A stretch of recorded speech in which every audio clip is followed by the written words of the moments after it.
Kim Chiu, pilit na pinapabagsak ng mga DDS?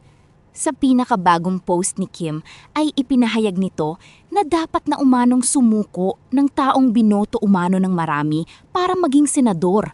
Ngunit ayaw namang sumuko sa mga kasong kinakaharap nito. Dagdag pa niyang kahit siya ay isang Bisaya, ay hindi umano siya tatahimik sa pagsasabi ng kanyang opinyon dahil isa siya sa mga taong nagbabayad umano ng tax. Pilit ngang inaaway si Kim sa pagsasabi nito ng kanyang opinyon. Ngunit saad nga ni Kim na kahit anong pilit siyang patahimikin ay hinding-hindi umano niya gagawin.